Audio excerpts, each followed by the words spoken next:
Hey, what's up everyone? Shamrock here with another guide for you, this time Vexamus on a 23 Tyrannical. This fight can be a little bit scary. I know a lot of people don't like it, but I think it's easier than you probably think it is. It's really all about cooldown management, and I don't just mean big cooldowns, I mean every tiny cooldown you have at your disposal as well, including trinkets, racials, primordial wave, downpour, all that stuff. Everything that you have here is going to help you get through each of the mana bomb phases.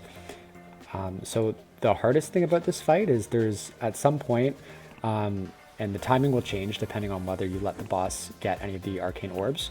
There's going to be an overlap where an arcane fissure happens like right after a mana bomb. And this run, it happens towards the end of the fight, and there's a good 4 seconds or so between the mana bombs and the arcane fissure. So I actually had enough time to get everybody up with their health, and I actually didn't need to pop any special cooldown for it other than a personal. And even then, I think I would have been fine without it. But sometimes, this fight can be a little erratic, and then you get the overlap right away after the mana bombs or during the mana bombs. You just need to make sure that you save a personal for it, and if you have Slink, it's a perfect spot to use that as well.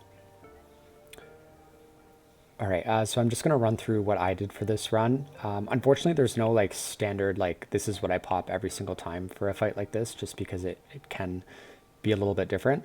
But that being said, I pretty much go with the same sort of flow every single time.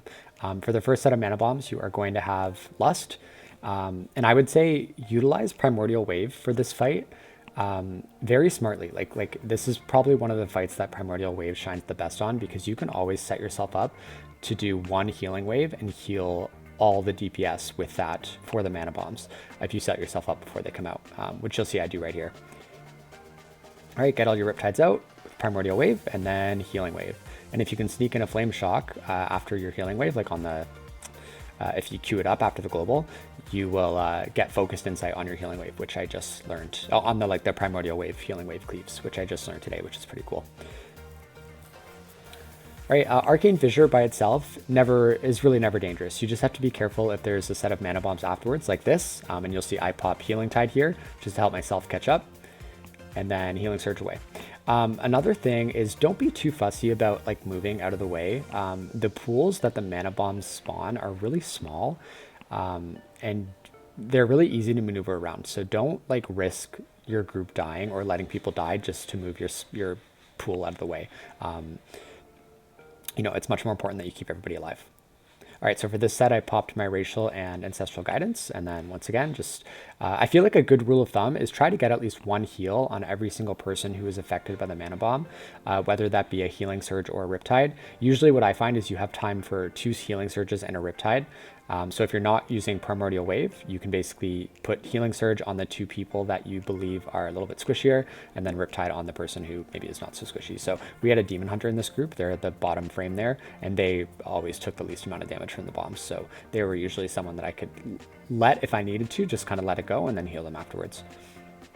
And sorry, for that set, I did pop Ascendance as well. Okay, next set, if I'm not mistaken, is the Overlap.